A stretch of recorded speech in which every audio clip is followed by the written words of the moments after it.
In Sonic Drift 2, there are 3 main playing styles that are diversified across the 7 characters, and seeing as I have been getting a lot more into the game, I've always wondered, which one is the best? And so I decided to play the entire game of Drift 2, playing as each type of character in each Grand Prix in order to answer the question, which driving style is the best in Sonic Drift 2? Firstly, we have the 2 speed characters, Sonic and Metal Sonic. And within most of the categories, we have different takes on the same driving style, and that's why we're going to talk about Sonic first. When Sonic collects 2 rings while on the track and presses the up button in the D-pad, Sonic gets a 12% extra boost for about 2.5 seconds. This is extremely useful near the beginning and ending of the race, but that's also where the main drawback of the form comes out. When you have another CPU ahead of you, and especially when it's another speed character, the boost is next to negligible. When you're trying to get ahead of them, it's nearly impossible, because the CPU just won't lose speed proportionally, and at the tail of the race, they just completely ignore the speed increase. The only way for this to even have a chance at being useful is if you have an unusual amount of rings in a crucial part of the race, so you continuously spam the special ability. And that's why I believe speed characters are by far the worst set of characters in Drift 2, which is kind of ironic considering Sonic himself is a speed type character. And the same goes for Metal Sonic, where the speed you gain will mostly be negligible, but he's even worse than that, because unlike any other character, Metal Sonic requires 3 rings to activate his special move, and for what? I originally thought that the super dash that was mentioned in the wiki was either that Metal Sonic would have an 112 speed cap and have it be longer than 2 seconds, or that they'd keep the original time limit, but speed Metal Sonic up. And you're right, Metal Sonic is faster both in stats and in the special ability, by 6%. Metal Sonic uses 3 rings to go 6% faster? And to be frank, I don't even know why I'm considering this a real improvement over Sonic, because even though you can see the different stats, you will never feel that in real time. The best way to use a speed character is to use them in conjunction with the power-ups on the track, because otherwise, you might not even get any real use out of this. So yes, starting off last, we have the speed characters. They are very good with speed and acceleration, but the rubber banding the CPUs have are too powerful to get any real usage out of it. And guess what? Even the main thing about the speed character is being outdone.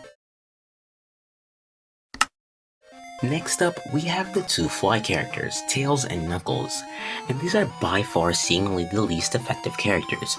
Their stats are medium, and their special ability is being able to jump up, in order to avoid stage obstacles. So it seems they can't attack the enemy, you can't make last minute placements, and they seem mediocre overall. But the secret in Tails and Knuckles' powers is when you get hit or set back. For every other character, you'll either need to use your dash power-up as any character, or use your special ability as a speed character, but in all those cases, you need to accelerate at least a little bit, and by then it can be too late. But when Tails and Knuckles get hit and you have enough rings to use your special ability, you accelerate back to 100% instantly. Not to mention, even without getting hit, jumping up in the air before a very sharp turn could have you completely negate needing to drift at all, which in itself doesn't save all that much speed, but it makes it so that you can potentially dodge enemy and stage hazards. But the one main drawback of Tails and Knuckles' ability is that the main good thing about the characters are very conditional and very unlikely. You need at least 4 rings when you get hit in order to use your special ability. So if you have a normal 2 rings and get hit, you have to accelerate just like any other character. But Knuckles is a little better than Tails, because like Metal Sonic, Knuckles gets an add-on that Tails doesn't get. And I had no idea this was the ability Knuckles had until I checked the wiki and the manual, because it turns out, when you play as Knuckles and get close to an enemy and use his special ability, instead of just jumping up, he actually punches the character ahead of him. Now this is a positive overall addition. You'll never accidentally punch a character when you want to jump up, and it doesn't cost anything extra. But the main problem is the amount of things that can go wrong when you are trying to use it. The character that might align with you at the wrong moment, causing both you and the CPU to come to a halt.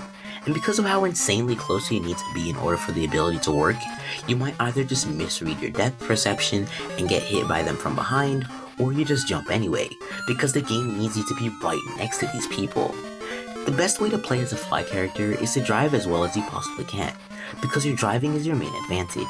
Take all the dash power-ups you see, drift properly, recover if you can, and stay ahead, because that alone can be the way you win every race in a Grand Prix. Overall, I would say that the fly characters are better than the speed characters, because they can provide help on the track with extremely sharp turns, and can be the reason why you win a race, since your ability to free turns with top speed is unmatched. But I feel the speed and fly characters pale in comparison to our final category of players. And lastly, we have our final three characters within the fight category, Amy, Fang, and Eggman. These three are by far the best type of characters, and for one reason. The speed characters are mostly ineffective against the rubber banding and general difficulty of the game, and fly characters can only get us out of bad situations that we are in, but fight characters can directly stop the CPU. When you collect 2 rings and use your special ability, fight characters throw ahead of them when behind someone and behind them when they're in first place, and when it hits, it puts the CPUs to a complete halt for a few seconds, and this effectively defeats the crazy speed spikes the enemies get. And it's not like it's easy either. You need to line yourself up properly, know when to throw your projectile, know where it's going to land so you can dodge it in case it doesn't hit, and even when you do hit it, you also need to dodge the enemy, because you can be hit from behind by them as well. And once you get to know the CPUs properly, you can also know when exactly to use them and when to keep them. The only downside is, well, there's no downside. I would say that some of the fight characters are slow, but if that's your problem, play as Fang, the definitive best character, because the stats are actually the same as Sonic's. The only thing I can see being a problem with fight characters as a whole is Amy, because it's really difficult to see your own projectile, making it a lot easier to hit yourself, but even then, as Amy, when you get hit by yourself, you get stunned for a whopping 3 seconds, but you only go down to 50% speed, which is a lot better. The best way to play with fight characters is honestly a lot more complex than the speed and fly characters. Sometimes you need to play aggressively so you can split the pack and get to first, but other times the best move might to be let the CPU pass you, because if they don't, the rubber banding at the end of the race could be too much for even the fight character. So it takes a lot of game knowledge to play as the fight character as well, and that's why I believe the fight characters are the best type of driving style in Sonic Drift 2.